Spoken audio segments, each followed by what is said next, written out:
Assalamualaikum warahmatullahi wabarakatuh. Perkenalkan nama saya Jim Junaldi, NIM 17060023. Saya mahasiswa Ilmu Ekonomi Fakultas Ekonomi Universitas Negeri Padang. Pada kesempatan ini saya akan mempresentasikan materi pada bab 12, 13, dan 14 buku Pembangunan Ekonomi Jilid 2 Todaro. Video presentasi ini merupakan UAS untuk mata kuliah Ekonomi Pembangunan 2 dengan dosen mata kuliah Bapak Dr. Alphonse Satrianto SEME. Baiklah, masuk pada presentasi yang pertama, yaitu teori perdagangan bab 12, yaitu teori perdagangan internasional dan strategi pembangunan. Pada bab ini akan membahas mengenai pro dan kontra dari perdagangan internasional dalam kaitannya terhadap pertumbuhan dan pembangunan di negara-negara berkembang. Pembahasan yang pertama yaitu apa yang melandasi dari perdagangan internasional. Salah satu hal yang melandasi dari perdagangan internasional yaitu globalisasi. Apa yang dimaksud dengan globalisasi? Globalisasi adalah suatu kondisi di mana setiap negara di dunia saat sekarang ini memiliki ketergantungan yang erat dengan negara lain, baik dalam aspek mendapatkan bahan baku ataupun menjual produk yang mereka hasilkan, karena setiap negara memiliki ketergantungan satu sama lain, dan adanya perdagangan dilakukan secara bebas atau tanpa adanya batasan antar negara dalam melakukan perdagangan internasional. Tentu dengan hal ini akan mendorong yang namanya perdagangan internasional antar suatu negara. Kemudian, apa isu penting yang melandasi dari perdagangan internasional? Salah satu isu penting yang melandasi perdagangan internasional adalah adanya bukti empiris yang menyatakan bahwa terdapatnya banyak negara-negara berkembang, secara khususnya yang sangat tergantung kepada ekspor dari produk-produk mereka, yaitu produk-produk primer. Saya sebut saja negara-negara Afrika, Amerika Latin, dan Asia yang memiliki ketergantungan besar terhadap ekspor mereka pada produk-produk pertanian, produk perkebunan, pertambangan, dan produk-produk primer lainnya. Jika kita lihat perbandingan antara produk yang dihasilkan oleh negara maju dengan negara berkembang, tentu akan menimbulkan yang namanya kesenjangan. Karena apa? Pada umumnya negara-negara maju berproduksi pada produk-produk manufaktur dengan nilai tambah yang lebih besar, sedangkan negara-negara berkembang berproduksi pada produk-produk pertanian dengan nilai tambah yang cenderung lebih kecil. Sehingga hal inilah menyebabkan kenapa neraca perdagangan di negara-negara berkembang pada umumnya mengalami defisit. Karena apa? Ketika negara berkembang mengekspor menjual produk pertanian mereka juga mengimpor produk-produk manufaktur dari negara-negara maju yang perbedaan harganya cukup besar. Kemudian terdapat pertanyaan dasar, bagaimana perdagangan internasional itu mampu mendorong pertumbuhan ekonomi di suatu negara. Kemudian, apakah dengan perdagangan internasional mampu menciptakan distribusi pendapatan yang merata di negara berkembang? Kemudian, dengan adanya perdagangan internasional, apakah negara berkembang mampu mencapai tujuan pembangunan mereka, yaitu kesejahteraan masyarakat mereka? Kemudian, apakah dengan perdagangan internasional negara berkembang mampu secara berdaulat menentukan apa yang mereka produksi dan kepada siapa mereka melakukan perdagangan internasional, atau dengan negara apa mereka bisa melakukan kerjasama? Kemudian, bagaimana strategi yang paling efektif dalam mencapai tujuan pembangunan? Apakah dengan orientasi ke dalam, orientasi ke luar, yaitu dengan meningkatkan ekspor secara besar-besaran, mendorong industrialisasi dalam negeri dan mendorong ekspor, kemudian melakukan substitusi impor, yaitu mengganti produk-produk yang mereka beli dari yang dibeli negara berkembang ke negara lain dengan menghasilkan produk itu sendiri dalam negeri, atau kebijakan orientasi ke dalam, atau alternatif lainnya yaitu dengan adanya dengan melakukan kombinasi dari kedua kebijakan tersebut. 5 pertanyaan ini menjadi pertanyaan yang esensial untuk untuk membahas mengenai perdagangan internasional dalam pandangannya terhadap pembangunan di negara berkembang. Kemudian, apa arti penting dari perdagangan internasional terhadap suatu negara berkembang? Jika kita lihat secara bukti empirisnya, terdapat banyak bukti seperti negara-negara berkembang yang dimana ekspor dari perdagangan internasional memiliki kontribusi yang besar terhadap ekonomi di negara berkembang itu sendiri. Sebut saja di Malaysia, sekitar 90% GDP Malaysia dikontribusikan oleh perdagangan internasional mereka, yaitu ekspor. Belum lagi negara Cina yang 33% dari GDP mereka dikontribusikan oleh ekspor mereka. Jika kita lihat dari negara kita, negara Indonesia, hampir 27% GDP dikontribusikan oleh ekspor. Hal ini menandakan bahwa bahwa perdagangan internasional memainkan peranan yang penting dalam perekonomian suatu negara. Kemudian, bagaimana nilai tukar perdagangan internasional? Maksudnya di sini yaitu nilai tukar perdagangan internasional seperti yang sudah dijelaskan sebelumnya, adanya perbedaan antara harga dari barang yang diekspor dan harga barang yang diimpor oleh negara berkembang. Kita sebagai negara berkembang membeli atau mengimpor barang-barang manufaktur dengan harga yang lebih besar, yang lebih tinggi, sedangkan mengekspor barang-barang primer atau produk-produk primer seperti produk pertanian dan perkebunan dengan nilai yang tambah yang lebih kecil. Hal inilah yang dinamakan yang menjadikan rasio antara keduanya semakin tinggi, yaitu nilai tukar perdagangan.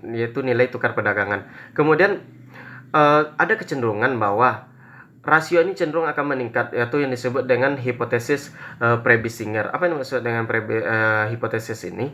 Bahwa rasio antara harga dari barang-barang impor dan barang-barang ekspor cenderung mengalami peningkatan. Karena apa? Di negara-negara maju terdapat kecenderungan bahwa ketika terjadi peningkatan kekayaan di negara-negara maju atau pendapatan masyarakat, maka cenderung akan meningkatkan impor mereka terhadap produk pertanian, namun jumlahnya tidak sebesar peningkatan impor mereka pada produk-produk manufaktur. Kemudian dari perdagangan internasional, pertama kita harus melihat apa menjadi teori landasan untuk perdagangan internasional. Teori tradisional membahas mengenai bagaimana perdagangan internasional menjadi salah satu landasan dari perdagangan internasional dilakukan oleh negara berkembang.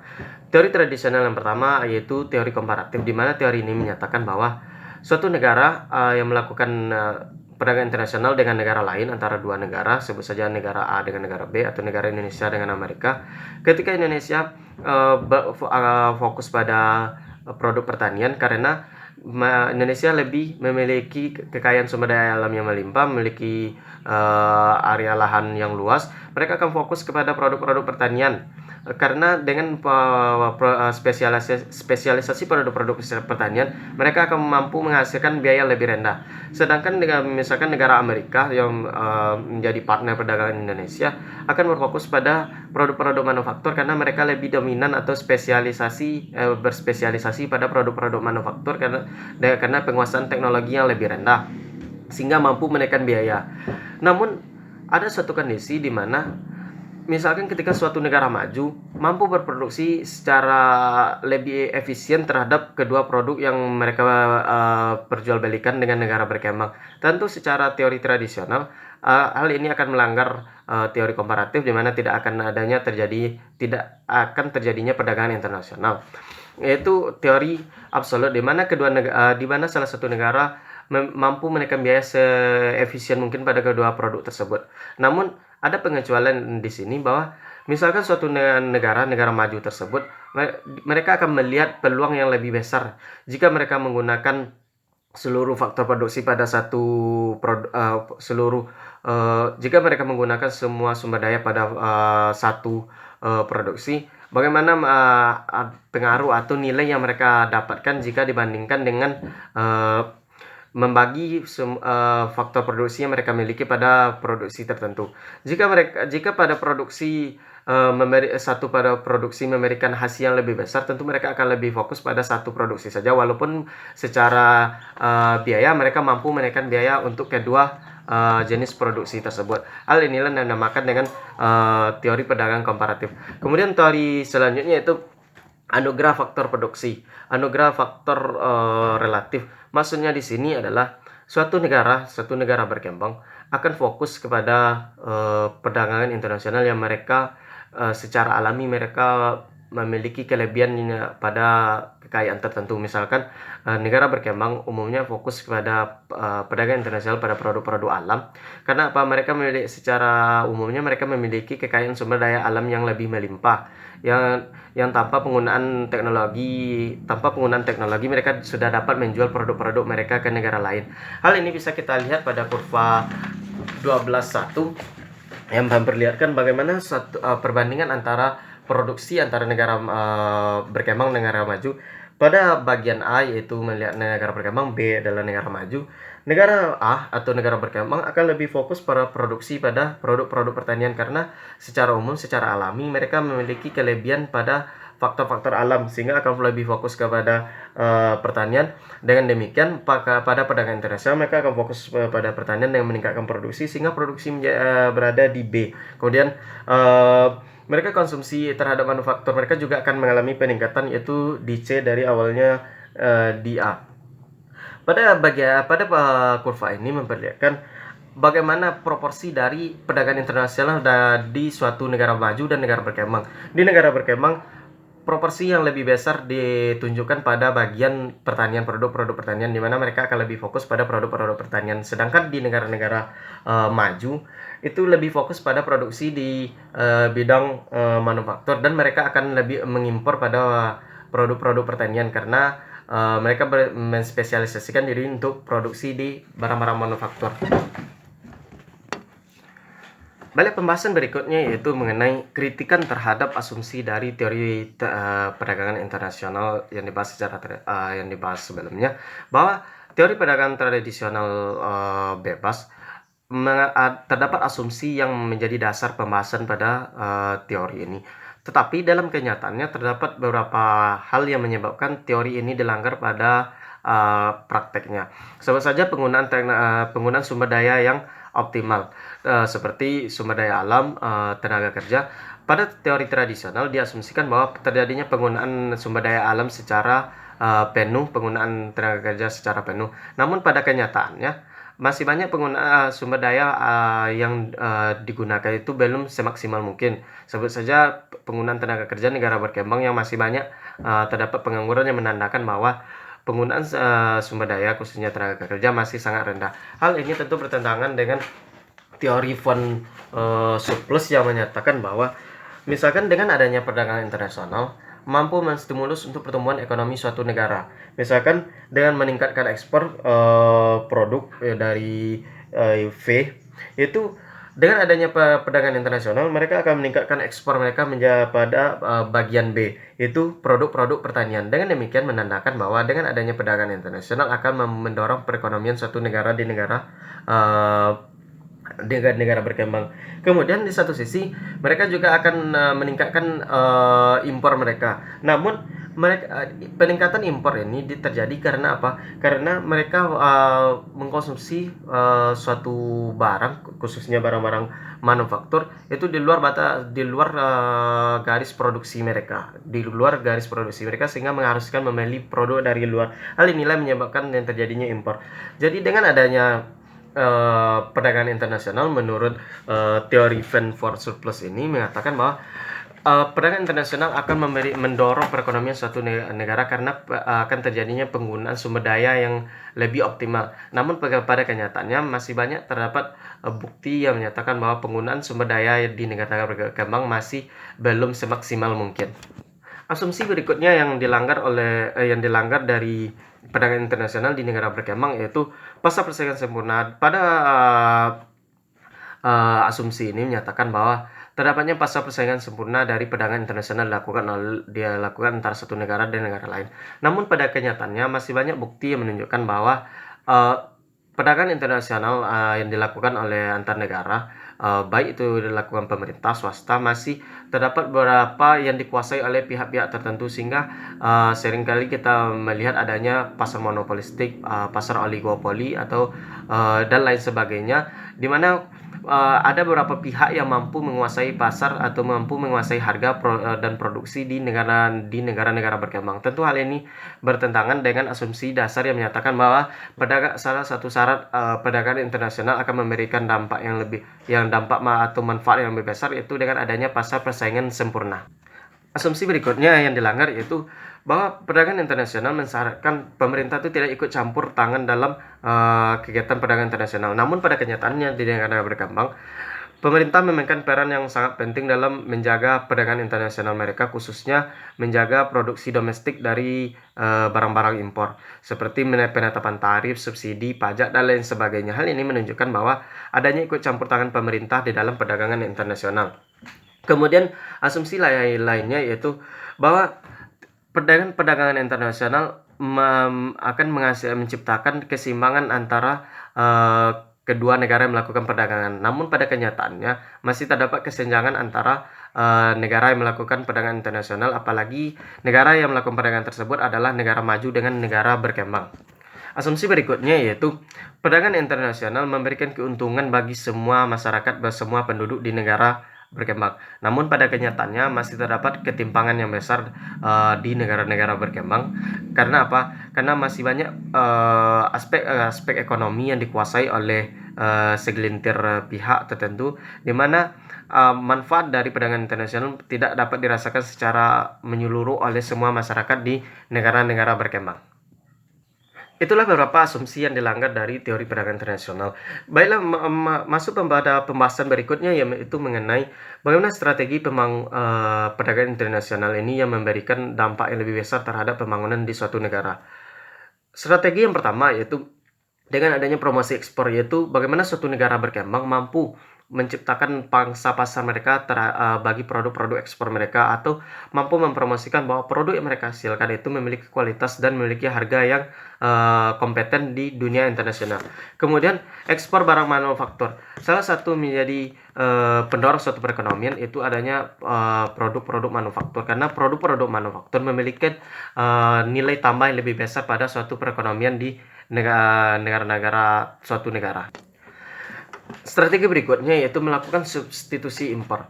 Substitusi impor di sini maksudnya adalah suatu negara berkembang akan berusaha untuk menciptakan produknya sendiri yang menggantikan produk yang mereka beli dari luar atau yang mereka impor dari luar. Tujuannya apa? Agar mengurangi defisit pada neraca perdagangan. Dengan menghasilkan produk sendiri, mereka akan lebih mandiri dalam menjaga perekonomian mereka, atau secara sederhananya tidak tergantung pada produk-produk lainnya. Kemudian strategi berikutnya yaitu pengembangan industrialisasi. Strategi ini sangat erat kaitannya dengan promosi ekspor atau promosi ekspor dan pengembangan produk-produk manufaktur. Dengan adanya industrialisasi besar-besaran dengan cara meningkatkan investasi pada bidang teknologi, pada pengetahuan, sehingga akan menghasilkan produk-produk dengan nilai tambah yang lebih besar, sehingga keuntungan yang akan didapatkan suatu negara tentu akan meningkat. Kemudian melakukan perlindungan terhadap produk-produk dalam negeri, yaitu pengenaan tarif dan proteksi. Tujuannya di sini adalah agar melindungi produsen dari dalam negeri, agar tidak semua barang-barang yang dijual dalam negeri itu dikuasai oleh barang-barang impor, yang pada dasarnya jika dibandingkan tentu produk-produk yang dihasilkan dalam negeri, apalagi negara berkembang, cenderung kalah bersaing dengan produk-produk dari negara-negara maju, produk-produk manufaktur dari negara maju. Karena apa? Negara-negara maju mampu menghasilkan produk yang lebih murah dengan teknologi yang tinggi, sehingga kualitas yang mereka hasilkan juga tinggi, namun dengan harga yang lebih rendah. Kemudian ada namanya pembahasan berikutnya yaitu mengenai valuta asing. Bagaimana valuta asing ini mampu berpengaruh pada perdagangan internasional suatu negara. Secara sederhananya, valuta asing ini dijadikan sebagai alat pembayaran dalam melakukan perdagangan internasional di suatu negara. Coba kita bayangkan ketika ketika suatu negara menetapkan nilai tukar yang lebih terlalu besar terhadap mata uangnya terhadap negara lain. Tentu negara lain yang melakukan kerjasama yang perdagangan dengan negara tersebut akan membutuhkan lebih banyak mata uang domestik mereka untuk mendapatkan mata uang asing, sehingga secara sederhananya akan memperlihatkan bahwa harga dari produk dari negara-negara lain tersebut akan menjadi lebih mahal, sehingga dengan penetapan nilai tukar valuta asing ini yang lebih besar akan menyebabkan produk yang dihasilkan domestik itu akan kalah saing di negara-negara lain karena kelihatan lebih mahal. Kemudian adanya pandangan optimis dan pesimis dari perdagangan internasional ini. Pandangan pesimis di sini menyatakan bahwa perdagangan internasional cenderung tidak berpengaruh signifikan atau tidak mampu menstimulus pertumbuhan ekonomi di negara berkembang. Salah satu yang menjadi alasannya adalah karena penguasaan teknologi yang masih rendah di negara-negara berkembang, di mana kalah bersaing dengan produk lain, dan ketergantungan yang masih sangat tinggi terhadap produk-produk impor, di mana impor yang lebih besar terhadap ekspor, sehingga menyebabkan defisit pada neraca perdagangan. Namun di sisi lainnya, yaitu pandangan optimis yang menyatakan bahwa perdagangan internasional ini mampu menciptakan pertumbuhan ekonomi yang lebih baik di negara berkembang, karena dengan adanya perdagangan internasional akan mampu menciptakan efisiensi, transfer teknologi dan lain sebagainya, memberikan keuntungan bagi negara berkembang. Kemudian materi selanjutnya yaitu Bagaimana pendekatan strategi industri mampu mendorong ekspor seperti yang sudah dijelaskan sebelumnya bahwa dengan adanya produk-produk manufaktur melalui industrialisasi besar-besaran akan memberikan nilai tambah terhadap produk yang dihasilkan. Tentu dengan produk dengan nilai tambah yang lebih besar akan memberikan keuntungan yang lebih besar serta mampu untuk bersaing di pasar internasional. Kemudian materi berikutnya yaitu dan perdagangan internasional yang dilakukan oleh negara berkembang sebaiknya dilakukan oleh sesama negara berkembang itu sendiri. Karena apa? Jika negara berkembang melakukan perdagangan internasional dengan negara maju, terdapatnya ketimpangan yang tinggi karena produk yang mereka hasilkan sangat cukup berbeda antara negara maju dan negara berkembang. Hal ini didasarkan pada penguasaan teknologi yang berbeda. Oleh karena itu, sebaiknya menurut teori salah satu pembahasan ini menyatakan bahwa sebaiknya negara berkembang lebih fokus kepada fokus melakukan perdagangan dengan sesama negara berkembang agar apa? Agar terjadinya keseimbangan antara perdagangan yang dilakukan dengan artian bahwa mereka menjual dan membeli produk pada sesama negara berkembang yang pada notabene memiliki penguasaan teknologi yang sama sehingga saling menguntungkan satu sama lainnya.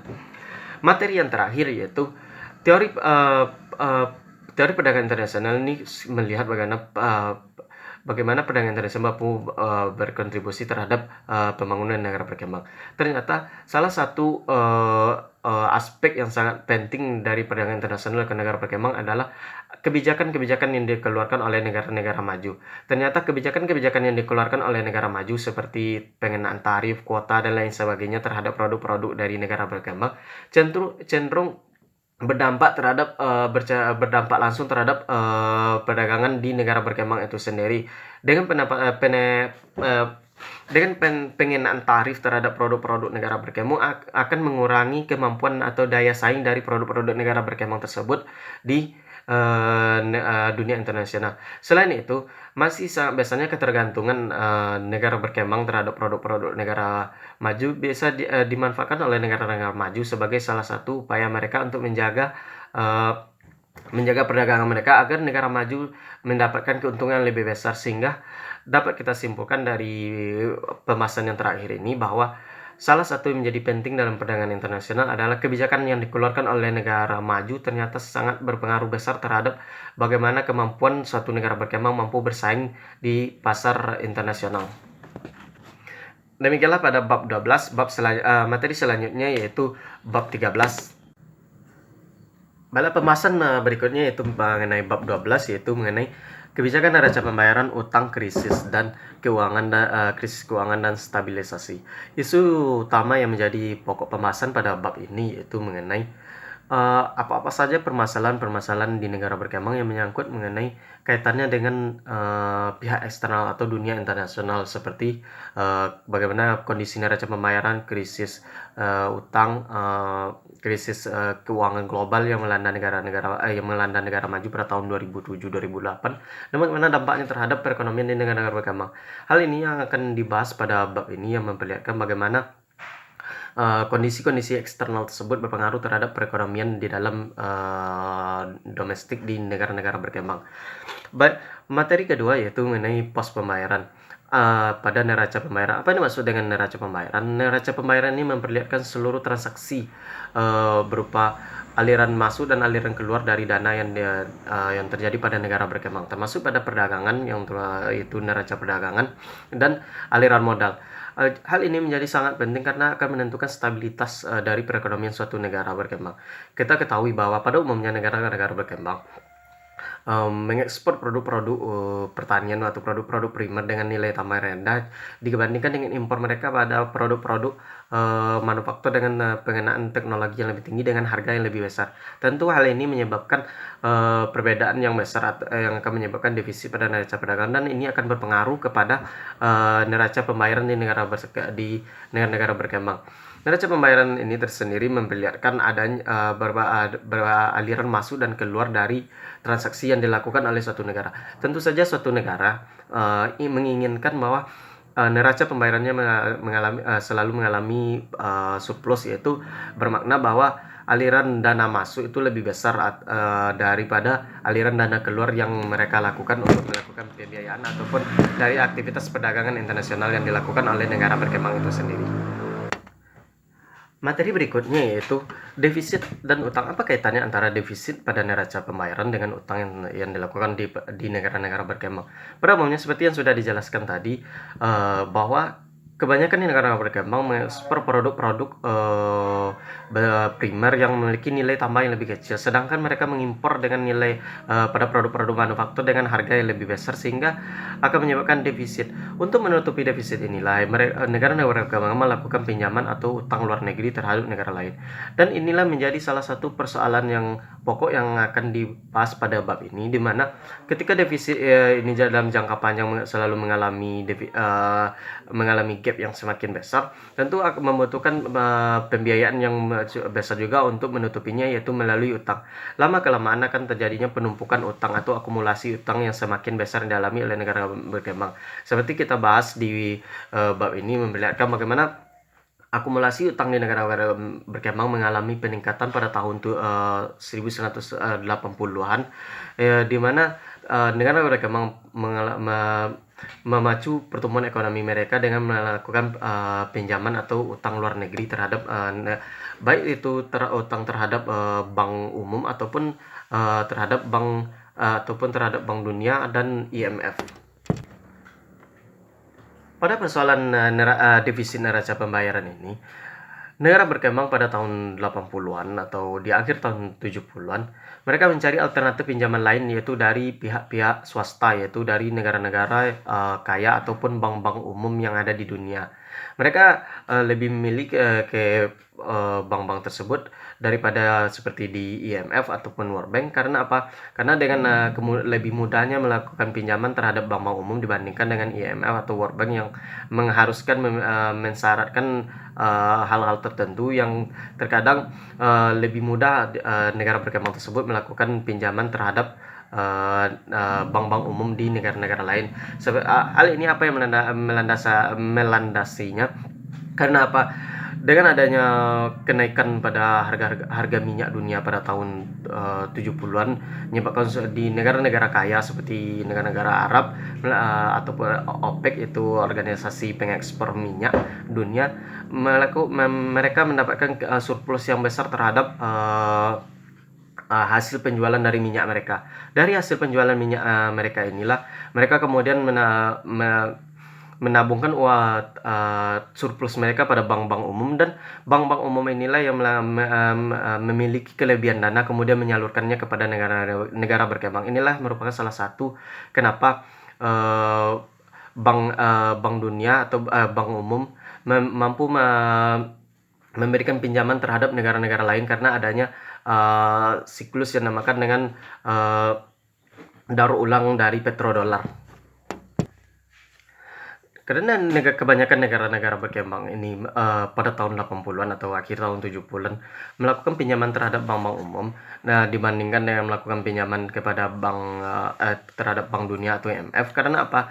Karena pada dasarnya ketika melakukan pinjaman terhadap IMF ataupun Bank Dunia dan IMF menetapkan syarat-syarat tertentu seperti akan ikut campur dalam penentuan kebijakan fiskal dan moneter dalam suatu negara di dunia. Namun keberhasilan pembiayaan neraca pembayaran oleh negara berkembang melalui pinjaman utang terhadap bank-bank umum dunia, terhadap bank-bank umum yang ada di dunia, ternyata memberikan dampak yang negatif pada tahun 80-an. Apa yang menyebabkan pada tahun 80-an ini menjadi tahun-tahun krisis bagi utang di negara berkembang?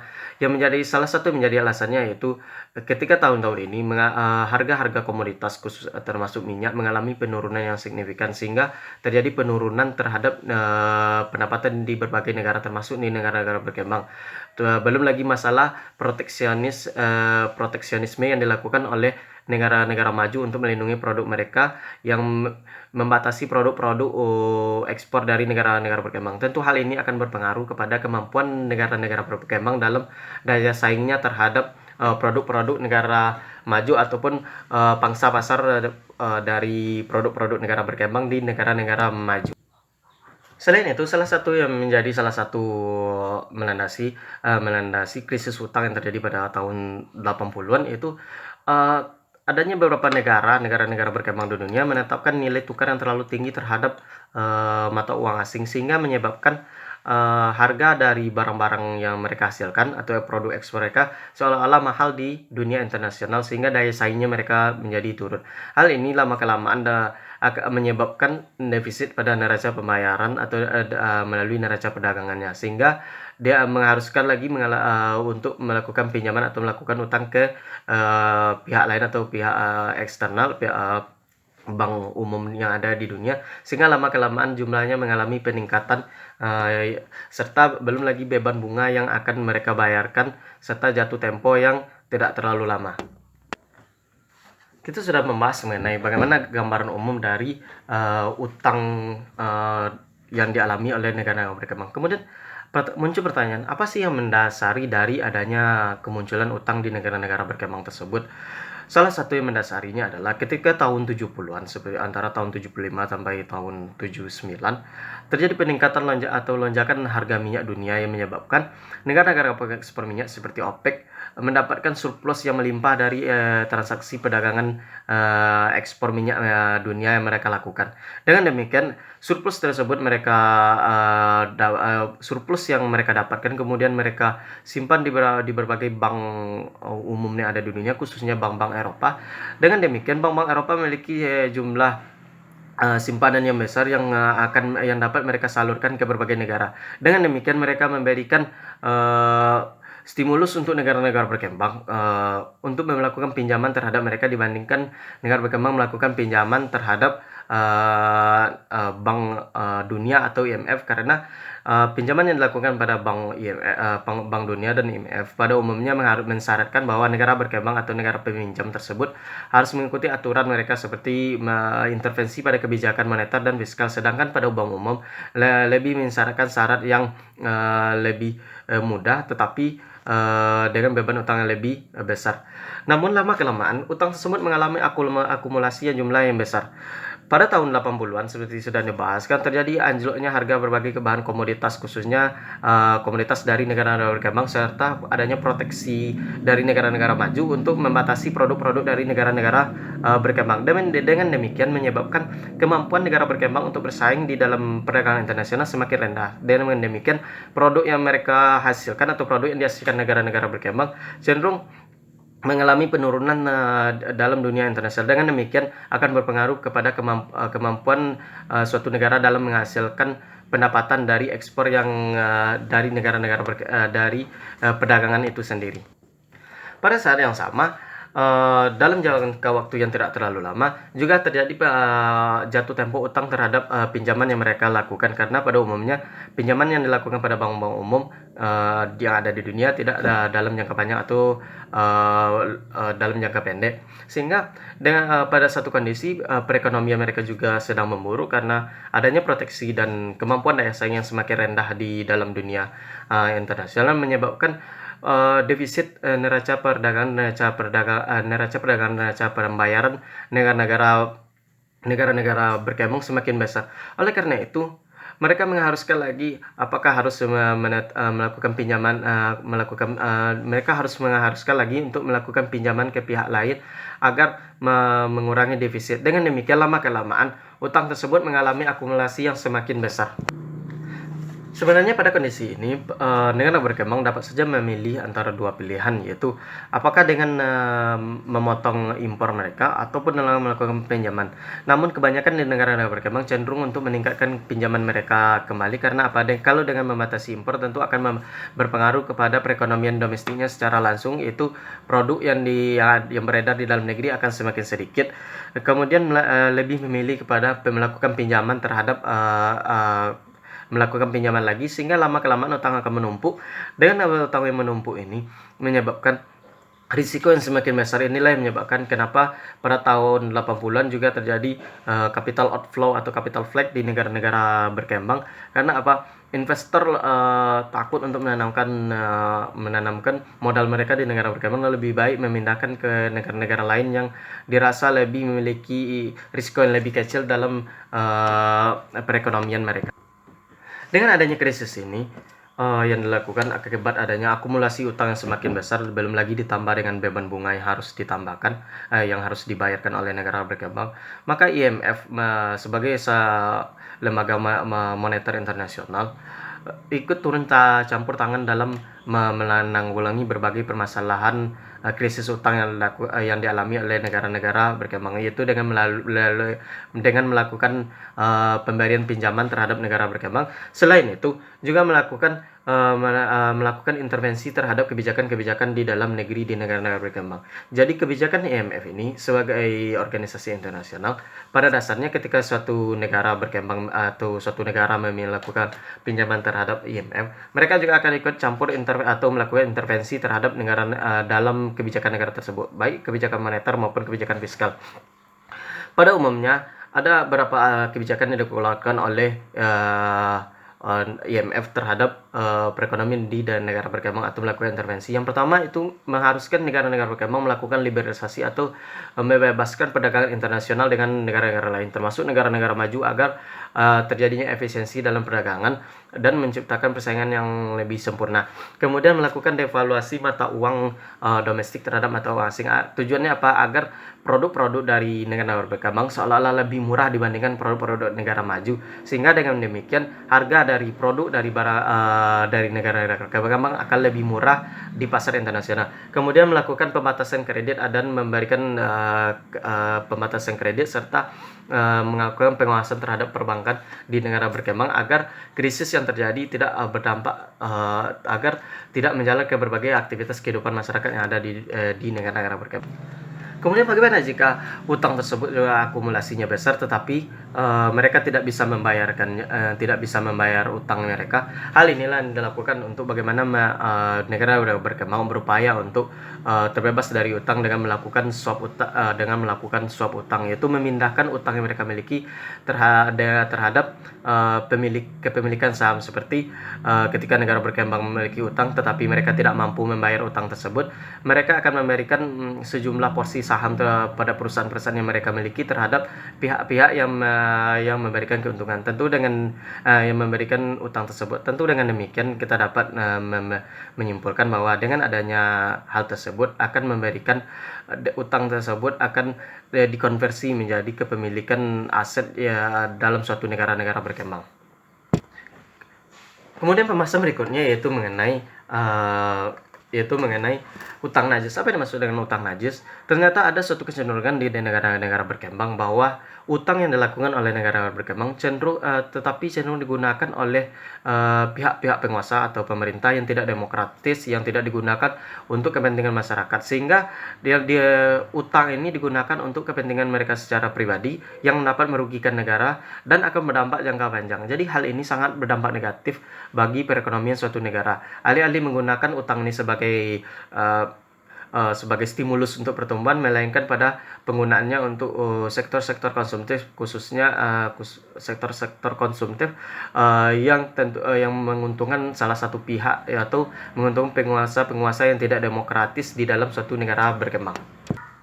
Kemudian setelah kita bahas, tentu harus ada resolusi atau cara pencegahan dari utang yang terjadi pada tahun 1980-an agar di masa yang akan datang tidak akan terjadi lagi permasalahan yang sama.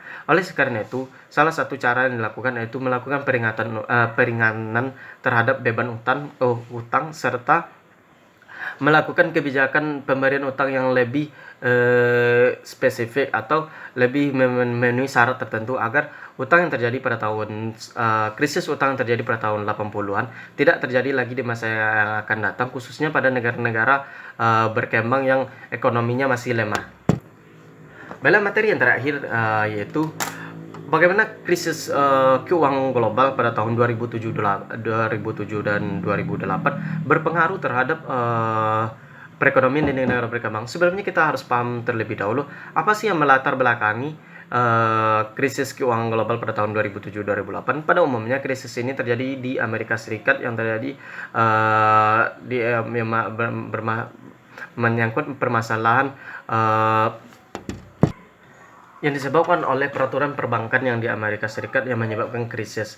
Adanya aturan-aturan yang tidak spesifik di Amerika Serikat pada tahun ini seperti subprime mortgage yang menyebabkan beraganya krisis keuangan yang melanda domestik di Amerika Serikat, namun justru berdampak kepada negara lain. Karena apa? Negara Amerika Serikat sebagai salah satu negara dengan kekuatan ekonomi besar di dunia, di mana negara-negara lain, khususnya negara berkembang, memiliki ketergantungan yang besar terhadap Amerika Serikat, tentu akan berdampak langsung terhadap negara tersebut, sehingga krisis global yang terjadi pada tahun 2008 yang pada dasarnya terjadi di Amerika Serikat justru berdampak juga terhadap negara-negara berkembang. Hal inilah yang menyebabkan kenapa krisis global walaupun hanya terjadi di negara Amerika Serikat dan negara-negara maju lainnya yang berdampak pada negara-negara Eropa, justru memberikan dampak yang besar terhadap negara-negara berkembang karena adanya ketergantungan yang besar terhadap negara-negara maju.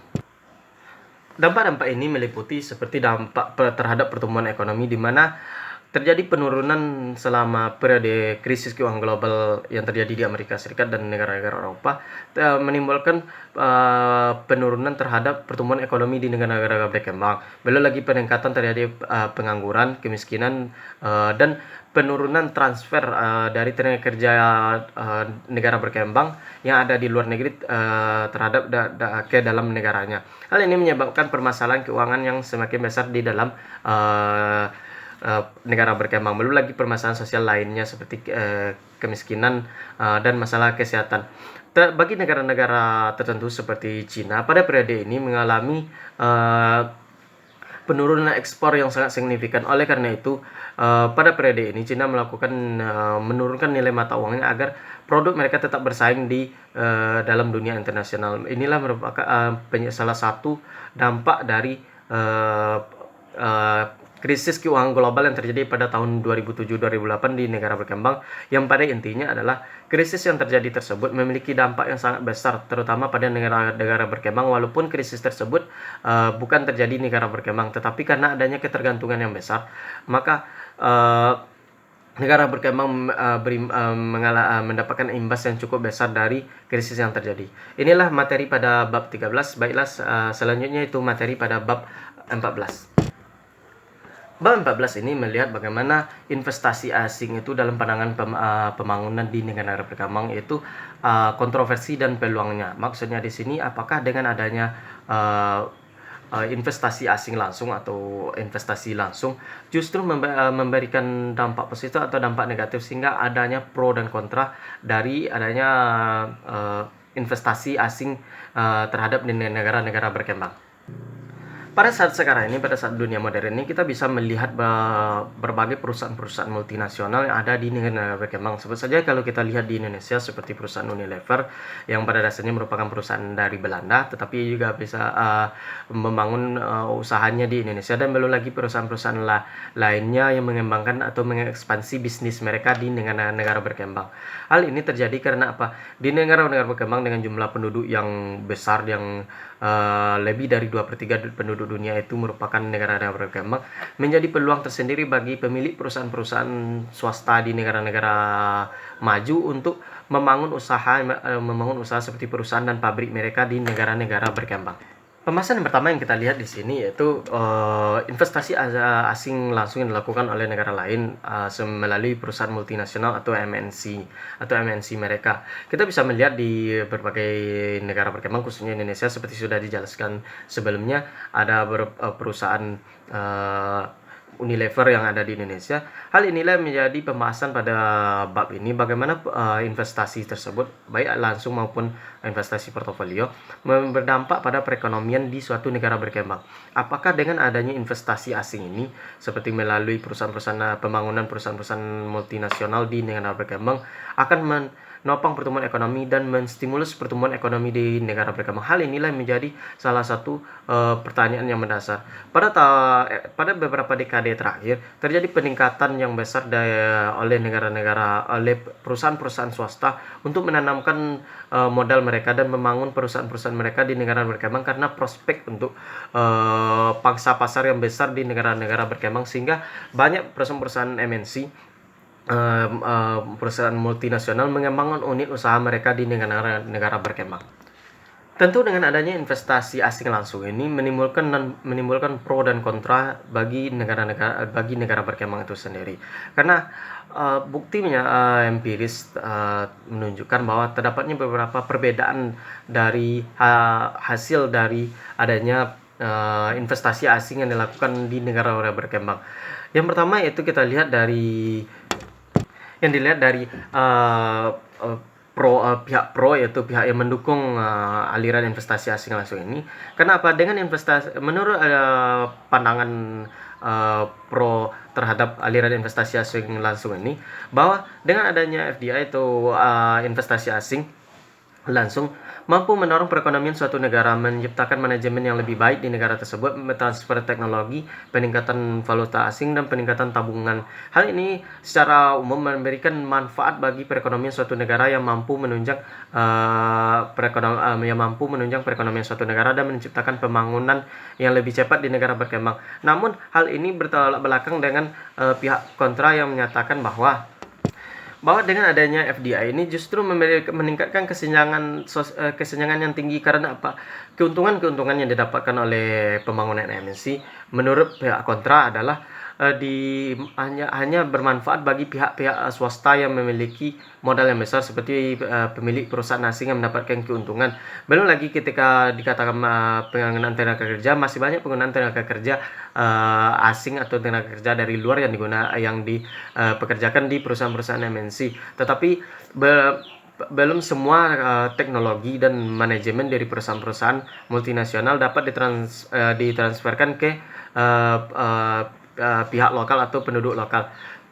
Namun salah satu alasan lain yang mendasarinya yaitu dengan munculnya perusahaan-perusahaan multinasional, menurut pihak kontra ini mampu mematikan entrepreneur atau kewirausahaan yang ada di dalam negeri.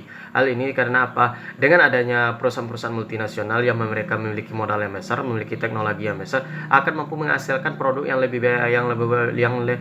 memiliki nilai yang lebih besar dibandingkan produk-produk lokal yang dihasilkan oleh para warga negara domestik di negara berkembang yang bersangkutan. Hal ini tentu merugikan negara-negara penduduk negara berkembang. Hal inilah yang melandasi kenapa menurut pihak kontra ini bahwa investasi asing langsung ini tidak baik atau tidak bagus untuk menopang atau menstimulus pertumbuhan ekonomi di negara-negara berkembang. Tentu dengan adanya program kontra ini harus ada jalan keluar yang harus dipahami oleh setiap pengambil kebijakan. Karena apa? Karena pada dasarnya bahwa dengan adanya FDI ini di satu sisi juga menguntungkan, di satu sisi juga merugikan. Oleh karena itu perlu adanya aturan-aturan yang sistematis dari pemerintah khususnya atau pengambil keputusan, bahwa harus ada kebijakan yang secara langsung dapat mendorong pertumbuhan investasi asing di dalam negeri oleh pihak swasta asing, dan di satu sisi juga menguntungkan bagi negara penerima investasi, yaitu negara berkembang termasuk penduduk dari negara tersebut, seperti transfer teknologi yang harus merata, penggunaan tenaga kerja lokal, pemanfaatan sumber daya, pembagian keuntungan yang harus jelas, dan lain sebagainya, di mana kedua belah pihak harus saling diuntungkan oleh adanya investasi asing langsung, baik itu pihak swasta pemberi investasi asing langsung dari luar negeri, maupun pihak pemerintah juga masyarakat domestik. Sebenarnya kita sudah melihat bagaimana investasi asing langsung, yaitu seperti pembangunan perusahaan langsung, pembangunan pabrik, dan lain sebagainya. Kemudian investasi yang kedua yang sangat dominan di dalam di dalam dunia internasional saat sekarang ini, yaitu investasi pada portofolio, yaitu investasi pada surat-surat berharga. Dengan adanya liberalisasi pada sistem keuangan internasional yang semakin canggih dan semakin mudah dan semakin bebas, menyebabkan pembelian surat-surat berharga seperti saham di negara-negara lain, obligasi, semakin mudah. Hal ini menjadi sangat penting bagi negara-negara lain. Seperti apa pentingnya bagi negara-negara berkembang? Ketika pemerintah mengeluarkan kebijakan moneter dengan mengeluarkan obligasi dan lain sebagainya, maka hal ini akan berpengaruh terhadap perekonomian. Kebijakan ini akan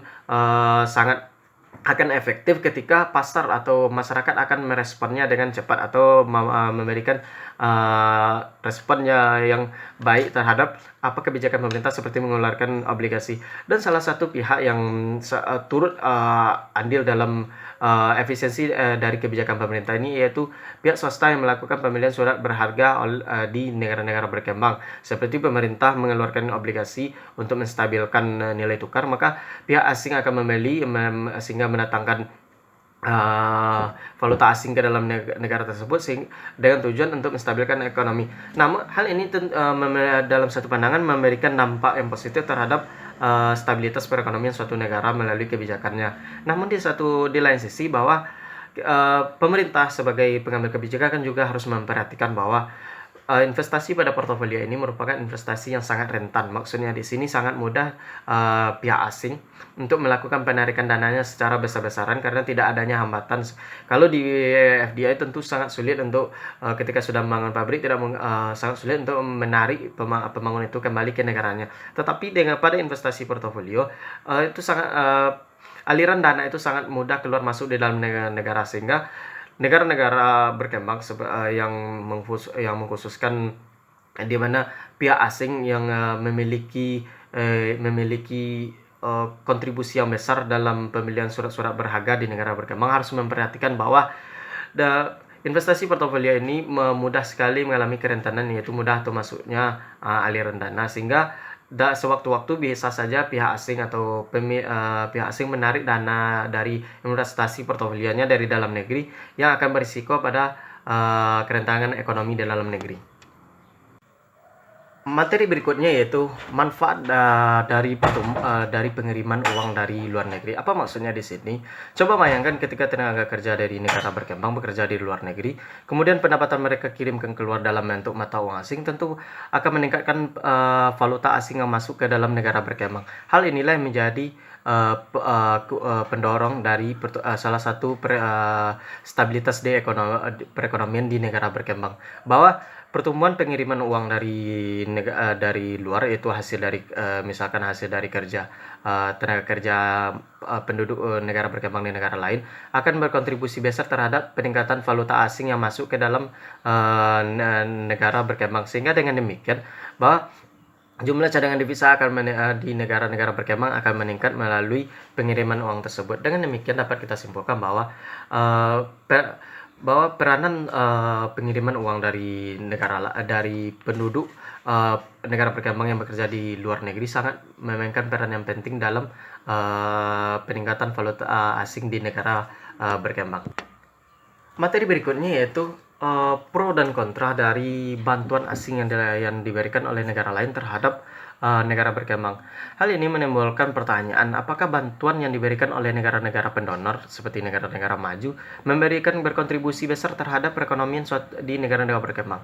Hal ini menimbulkan pertanyaan, kenapa? Karena dengan ada bukti-bukti empiris menunjukkan bahwa seperti dengan pemberian bantuan bantuan yang diberikan oleh negara-negara lain seperti negara maju, maka negara maju juga memberikan persyaratan tertentu yang harus dipenuhi, seperti untuk membuka pangsa pasar dari produk ekspor mereka, yaitu produk negara-negara maju di negara-negara berkembang. Tentu hal ini menimbulkan pro dan kontra. Di satu sisi negara maju memberikan bantuan untuk membantu negara-negara berkembang untuk menumbuhkan perekonomian dan melakukan pembangunan secara cepat. Namun di satu sisi mereka juga ingin mendapatkan keuntungan dari bantuan tersebut. Hal inilah yang menimbulkan pro dan kontra dari bantuan yang dilakukan oleh negara-negara maju melalui lembaga-lembaga internasional. Apakah dengan bantuan tersebut negara maju ini murni untuk membantu pertumbuhan ekonomi di negara berkembang, atau ingin mendapatkan keuntungan yang besar seperti melalui pembukaan pangsa pasar atas produk ekspor mereka di negara-negara berkembang yang mereka bantu tersebut. Bantuan tersebut yang diberikan oleh negara-negara pendonor tentu tidak serta-merta mereka mau memberikan bantuan tersebut. Tentu ada alasan-alasan lain di belakang pemberian bantuan tersebut terhadap negara berkembang. Apa alasan-alasan yang menjadi landasan dari negara maju untuk memberikan bantuan terhadap negara berkembang? Salah satu alasan yang pertama yaitu adalah alasan kemanusiaan, itu untuk membantu dan menolong penduduk yang ada di dunia ini yang tidak seberuntung di negara maju untuk memberikan bantuan. Selain itu, faktor politis seperti negara-negara kaya yang beranggapan dengan memberikan bantuan mereka akan memberikan pengaruh yang besar terhadap dunia. Seperti saja Amerika Serikat yang pada tahun 40-an memberikan bantuan besar-besaran melalui Marshall Plan-nya terhadap seluruh dunia termasuk negara-negara Eropa. Tujuannya adalah untuk menciptakan menonjolnya kemampuan politik suatu negara pendonor tersebut di negara lain yang bertujuan agar memberikan dominan yang lebih besar terhadap di dunia internasional. Alasan lainnya yang mendasari negara-negara pendonor untuk melakukan bantuan yaitu alasan ekonomi, di mana dengan alasan ekonomi ini, dengan membaiknya suatu perekonomian suatu negara berkembang, di mana negara berkembang memiliki jumlah penduduk lebih dari 2/3 jumlah penduduk dunia itu berada di negara berkembang. Ketika negara berkembang mengalami perekonomian yang membaik, tentu akan berdampak kepada produk-produk yang dijual oleh negara-negara maju, yaitu ekspor mereka. Dengan penguatan perekonomian di negara berkembang melalui pembangunan yang signifikan yang berpengaruh pada stabilitas perekonomian negara berkembang, meningkatkan kesejahteraan masyarakat, pendapatan, tentu pangsa pasar dari produk-produk ekspor negara-negara berkembang akan semakin besar di negara-negara berkembang. Dengan demikian, hal ini secara tidak langsung dalam jangka panjang akan memberikan keuntungan kepada negara-negara maju yang memberikan bantuan tersebut, di mana dengan pemberian bantuan tersebut akan membantu perekonomian di negara berkembang, dan di satu sisi juga memberikan keuntungan bagi negara bagi negara maju, karena akan meningkatkan pangsa dari produk yang mereka jual di negara-negara berkembang, di mana negara berkembang memiliki jumlah penduduk dunia yang sangat besar yang memiliki peluang besar untuk mendapatkan keuntungan bagi negara-negara maju.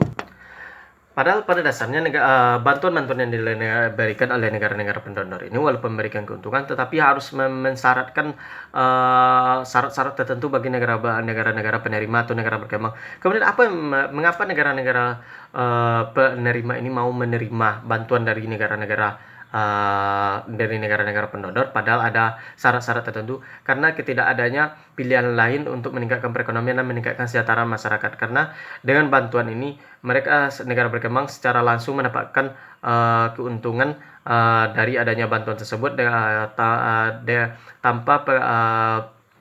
dengan pengembalian yang lunak. Maksudnya di sini tidak diharuskan pengembalian yang dalam jangka waktu yang pendek, sehingga memberikan keuntungan yang lebih besar pada negara berkembang, mempersiapkan perekonomian yang lebih baik, memacu pertumbuhan ekonomi dengan harapan mampu mengejar ketertinggalannya dari negara maju. Walaupun terkadang bantuan-bantuan yang diberikan oleh negara-negara maju ini memberikan syarat yang juga menguntungkan negara maju, tetapi karena ketidakadanya pilihan lain yang dimiliki oleh negara berkembang, mengharuskan mereka untuk menerima pinjaman tersebut atau menerima bantuan tersebut demi menopang pertumbuhan ekonomi dan kemajuan sosial di negara berkembang tersebut. Kemudian tentu ada peran lembaga swadaya masyarakat atau LSM memainkan peran yang penting bagi penerima bantuan di negara berkembang. Seperti yang sudah ketahui bahwa negara-negara berkembang memiliki permasalahan sosial yang sangat rumit, termasuk kepada sistem pemerintahan yang terkadang banyak sekali negara berkembang yang tidak demokratis atau tidak transparan dalam menjalankan pemerintahannya. Hal ini akan berisiko terhadap penerimaan bantuan yang mereka terima. Oleh karena itu sangat penting peranan dari LSM atau lembaga swadaya masyarakat atau sejenisnya seperti NGO, non-government organization, yang mengawasi dari penerimaan bantuan tersebut, agar bantuan yang diterima dari negara-negara pendonor dapat memang betul-betul dimanfaatkan untuk kesejahteraan masyarakat dan menopang pertumbuhan ekonomi di negara-negara berkembang itu sendiri. Materi yang terakhir yaitu konflik yang terjadi di negara-negara berkembang. Sampai saat sekarang ini masih terdapat berbagai negara-negara di dunia yang berkonflik, yaitu seperti di negara-negara Afrika, India dengan Pakistan, dan negara-negara lainnya yang seringkali mengalami konflik. Hal ini tentu akan berpengaruh kepada stabilitas perekonomiannya. Stabilitas perekonomiannya akan berpengaruh pada bagaimana investasi masuk ke negara tersebut. Hal ini juga berpengaruh kepada prospek perekonomian jangka panjangnya, di mana risiko perekonomian negara-negara berkonflik cenderung besar. Seperti banyak negara-negara dunia, negara-negara berkembang seperti negara Afrika, pada dasarnya mereka merupakan negara-negara kaya seperti Zimbabwe yang kaya akan sumber daya mineral, tetapi karena sering berkonflik, tentu pemanfaatan sumber daya ini menjadi tidak optimal. Belum lagi permasalahan penguasaan penguasaan sumber daya yang dimiliki oleh pihak tertentu yang menyebabkan konflik ini terjadi. Dengan adanya konflik di negara-negara berkembang justru akan sangat memperburuk keadaan perekonomian di negara-negara tersebut walaupun adanya bantuan dari negara-negara lain. Oleh karena itu, setiap negara-negara berkembang melalui pemerintahnya harus mampu menciptakan stabilitas dalam negeri agar perekonomian dapat berjalan dengan baik. Kemudian bagaimana cara menghindari dari adanya konflik ini, yaitu adanya kesejahteraan masyarakat dan pembagian yang adil dari sumber daya tersebut. Jangan sampai sumber daya alam yang melimpah hanya dikuasai oleh pihak-pihak tertentu yang akan menimbulkan